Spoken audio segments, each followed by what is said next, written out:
Hello, thank you very much for the opportunity to be here. I'm from P9. P9 helps businesses improve customer experience through our interactive films and animations by helping them find a better way to interact and communicate with their customers and get customer data.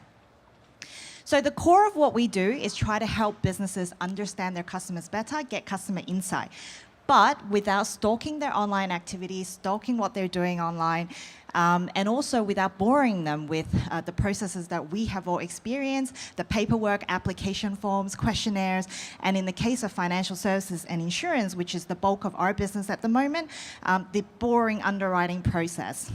So the showreel, you can see the range of creative production abilities that we have.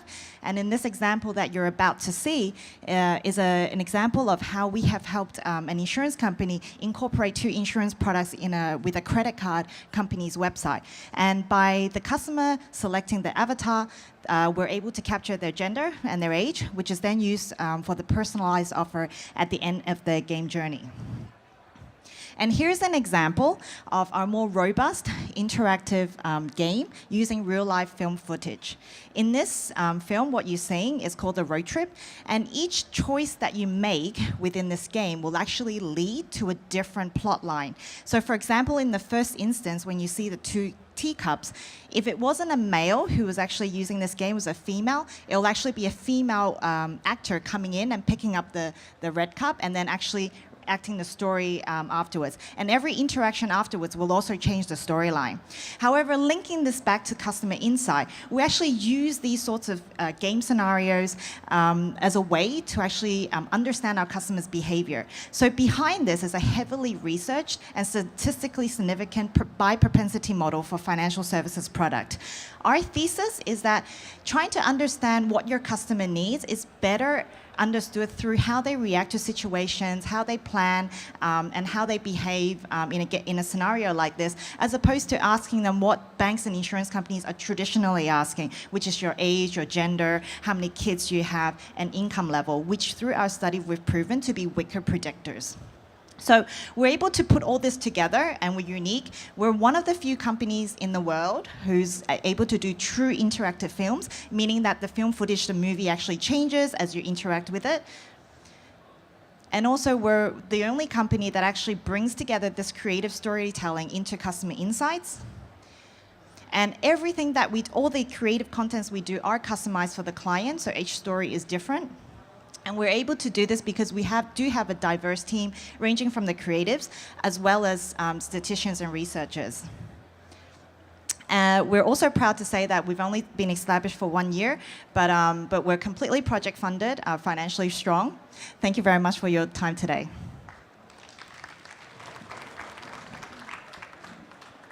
Hi, Rebecca, what's your revenue model?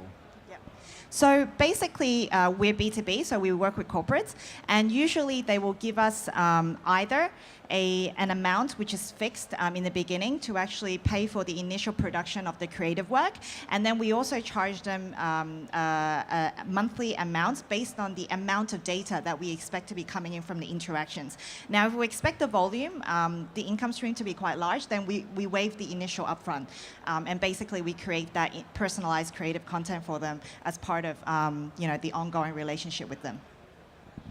And how many implementations have you done so far? Sorry? How many implementations have you done so far? We've done about, around 3 major, and then in total around 10. And what was the revenue for those 3 majors? So I can say that we started in June 2017, incorporated, and by the end of December 2017, we have 200,000 K of revenue. It feels Sorry, like 200,000, not 200,000 K, 200,000.